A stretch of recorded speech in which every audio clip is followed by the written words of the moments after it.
అనేక కళాకృతులు అక్కడ కొలువుదీరాయి. రకరకాల ఊహలకు క్యాన్వాస్ పై చిత్రాలతో ప్రాణం పోశారు. మట్టితో ఆకృతులు జీవం పోసుకున్నాయి. కాదేది కళాకృతి రూపకల్పనకు అనర్హం అన్నట్టుగా ఆ ఎగ్జిబిషన్లో వేసిన పెయింటింగ్స్ అలరించాయి. స్పెక్ట్రమ్ పేరిట ఆంధ్ర విశ్వవిద్యాలయంలోని ఫైన్ ఆర్ట్స్ విద్యార్థులు రూపొందించిన వివిధ రూపాలు చూపరులను కట్టిపడేశాయి. ఆంధ్ర విశ్వవిద్యాలయం ఫైన్ ఆర్ట్స్ విద్యార్థులు తమ ఆలోచనలకు రూపమిచ్చి అబ్బురపరిచారు. వారు తీర్చిదిద్దిన కళాకృతులను చూస్తే బొమ్మలనే భావన కలగదు, సజీవ రూపాలుగా ఆశ్చర్యపరుస్తాయి. ఆయా ఆకృతుల ప్రదర్శన విద్యార్థుల కళా ప్రతిభకు దర్పణం పట్టింది. ఆ ప్రాంతాన్ని సందర్శించిన వారంతా ఆనందం వ్యక్తం చేశారు. తమకు ఇలాంటి అవకాశం రావటంపై విద్యార్థులు ఆనందం వ్యక్తం చేస్తున్నారు.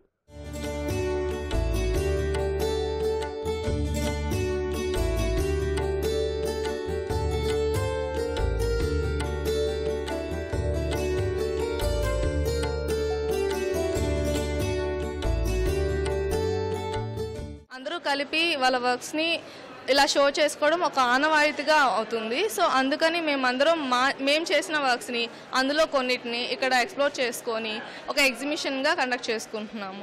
ఇక్కడ ఇందులో పార్టిసిపేట్ చేసుకున్నందుకు చాలా హ్యాపీగా ఉంది. ఎందుకంటే ఇది మాకు ఒక అచీవ్మెంట్ అనమాట. నా కోర్స్ అయిపోతున్న ఎండింగ్లో ఇది ఒక ఎగ్జిబిషన్ ఒక ఆర్టిస్ట్కి చాలా ఇంపార్టెంట్. సో ఇందులో నేను ఒక భాగమైనందుకు నాకు చాలా హ్యాపీగా ఉంది. This is an annual show, like annual tradition of our college, which is done at the end of the academic year. This is a very great opportunity for MFA and BFA students to showcase their works. ఎంతమందితో interact అయినా కూడా మనకంటూ కొంచెం privacy ఉండాలి అనే ఒక విషయం start అవుతుంది కదా, దాని మీద చేసిన వర్క్ ఇది.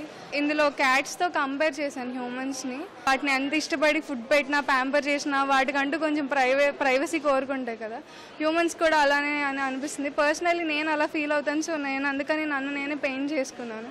ఎందుకు వర్షం పడింది ఇప్పుడు మేము ఎలా ఫీల్ అవుతారు, ఇంకా కొంతమంది సాడ్గా ఫీల్ అవుతారు, కొంతమంది ఇంట్లో ఎంజాయ్ చేస్తారు పీస్గా. అదే వర్క్ని నా కాన్సెప్ట్ని ఇలా స్కల్ప్చర్లో చూపించాలనుకున్నా. నా వర్క్లో కాకి అనేది మెటాఫర్గా యూజ్ చేస్తా. అలా చాలా వర్క్స్ చేశాను. ఏయులోని ఫైన్ ఆర్ట్స్ విభాగంలో విద్యార్థులు BFA, MFA కోర్సులు పూర్తి చేసి తాము సాధన చేసిన విభాగాలకు సంబంధించిన ఆకృతులను రూపొందించారు. భారతీయ సంస్కృతి సంప్రదాయాలకు అద్దం పట్టేలా ఈ కళకు ప్రాణం పోశారు. తమ మనసులో ఉన్న భావనలకు అద్దం పట్టేలా పెయింటింగ్స్ వేశామని విద్యార్థులు చెబుతున్నారు. నేను ఏదైతే తాజ్మహల్ చూసానో ఆ ఎక్స్పీరియన్స్ నేను యూజ్ చేసుకొని నా వర్క్స్ అన్ని క్రియేట్ చేశాను. ఇంకా నా సరౌండింగ్స్ నుంచి నేను ఏదైతే ఎక్స్పీరియన్స్ చేశానో అవన్నీ కూడా నా వర్క్లో కనిపిస్తాయి మీకు చూస్తే. హాస్టల్లో ఉంటాను. నేను మోస్ట్లీ ఎక్కువ మిస్ అయ్యేది హోమ్ ఫుడ్, మా మదర్ చేసే ఫుడ్. సో అందుకని చెప్పి ఏదైతే నేను మిస్ అవుతున్నానో దాన్ని నేను పెయింటింగ్లో చూపిద్దాం అనుకున్నాను. ఎప్పుడైనా హోమ్ ఫుడ్ దొరికితే బాగుండు అన్న ఫీల్ వస్తుంది. సో దొరికినప్పుడు ప్రతిసారి వాళ్ళు ఎలా ఫీల్ అవుతారంటే అదొక విందు భోజనంలా ఫీల్ అవుతారు. సో నేను దాన్ని తీసుకొని ఇలా కొంచెం స్టేట్ని కూడా రిప్రజెంట్ చేస్తూ మన ఇక్కడ బొమ్మలు ఇక్కడ తయారయ్యేవి. సో అలా నా హోమ్. సో ఇది ఇలా నేను రిప్రజెంట్ చేశాను. So this painting is very critical and important in our Indian art history.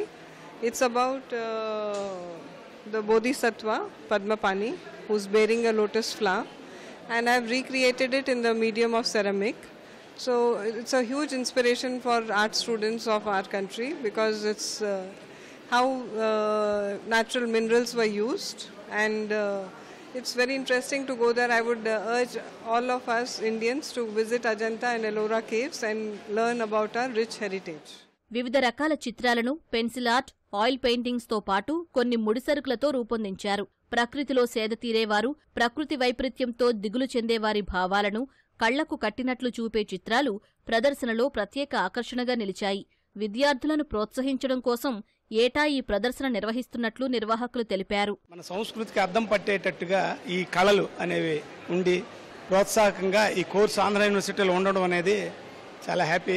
ఈ కళాఖండాలన్నీ కూడా చూసి మాకు ఎంతో ఆనందం అనిపించింది. మా పాప ప్యాషన్ ఇంత అందంగా ఉంటుందని తెలియలేదు.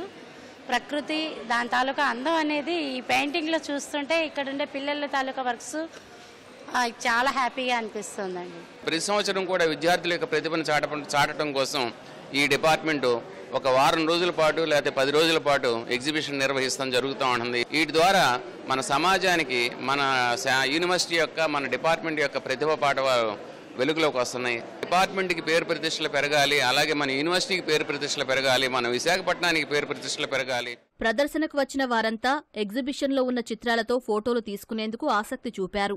తాము కూడా భవిష్యత్తులో ఇలాంటి కళను నేర్చుకుంటామని చెబుతున్నారు.